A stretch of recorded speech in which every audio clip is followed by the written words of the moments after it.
Media culture is embedded in our society, which can be recognized by the development and the constant innovations of technology. Early media, like newspapers, radio, and television, is an evolutionary mark on decision-making of every individual in the world. Wherever you are in the world, there is some form of media at your disposal. You could choose to watch a movie on Netflix, a show on a variety of channels and platforms. Texting is even a choice we make. But have you ever wondered why you choose to watch The Bachelor? Why you insist on quote tweeting Donald Trump's latest inspirational tweet? Elio Katz, a remarkable communication scholar, introduced a theory that deals with the relationship of media and how our culture has adopted it. This theory is called uses and gratifications theory, and its focus is about why we choose the media we do. Elio Katz coins the term uses and gratifications. Katz believed that by studying media choices, one could save the entire field of communication. Katz's argument was inspired by a man named Bernard Berelson, who wrote an essay about communication research, saying that this research is truly being harmed by society nowadays.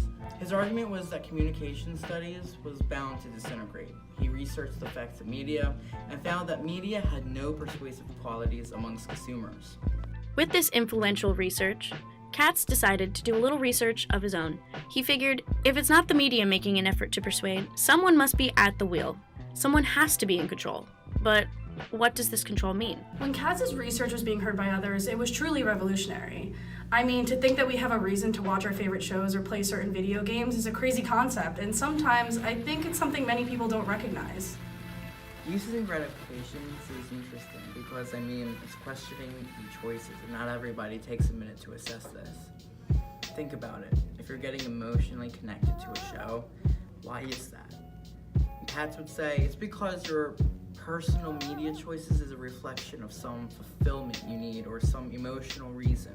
Now, maybe you're sad, so you turn on The Office, for instance, or you need a good cry, so you watch Marley and Me, you know?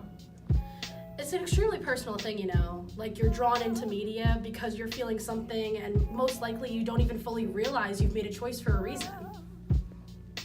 Models are oftentimes used as a research method by theorists to understand what is truly going on. An important yet counteractive model that makes an effort to disprove this theory is the uniform effects model. Uniform effects is a model that really backs up media effects theories. It was created to prove that exposure to a media message will affect the audience in the same way.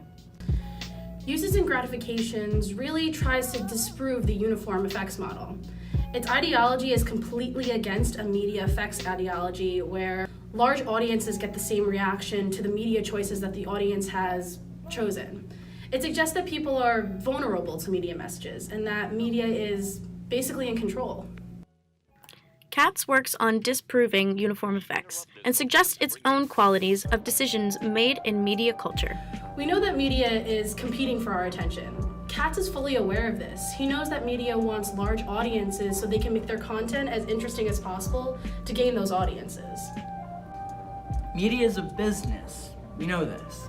Companies are always looking to find current trends or what they believe will attract large audiences. They have to make money, so why not tend to the needs of consumers, right? We know why media business considers its audience and what audiences are looking for in media. There are many choices in media: horror, science fiction, even reality. Genres of media are like categories for people to choose from. But why do they choose what they do? This answer is variable because media messages are interpreted differently by every individual. To reason out the possible choices and gratifications for these choices, typology is studied within the theory. Typology is a method of categorization.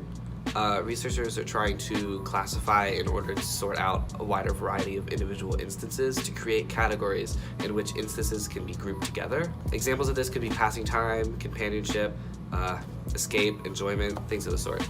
Typology is interesting in the sense of uses and gratifications because you think about it, there are all these motivations. Each motivation is determined by how you feel at the time. If you're feeling angry, you might watch an action-packed movie. If you're feeling happy and content, maybe you're watching Shameless or a comedy special. To better understand this media and audience relationship under the context of uses and gratifications theory, one must look at underlying factors as to why an individual makes the choice that they do. Research done on relationships between consumers and television characters has come into play. A parasocial relationship is when a television consumer has created this one-sided relationship with a television personality. The motivations that I talked about earlier really play a part in parasocial relationships. Characters on television shows are intentionally calling people to watch the show, and their quality of a character is what helps draw audiences in. It's as if these people are so wrapped up in a show that they start to believe that these people are real and that these Hollywood are qualified in things that they're nowhere close to being experts on. These people feel connected to these characters and it's emotional. They really believe in it, and honestly it's a good thing that these connections happen because it helps researchers understand and predict the effects that media has on different viewers. As the array of information shows, uses and gratifications theory is an important communication theory. The elements that back, as well as try to disprove this theory, are crucial in understanding not only choice and satisfaction by consumers, but interactions between audiences and media altogether.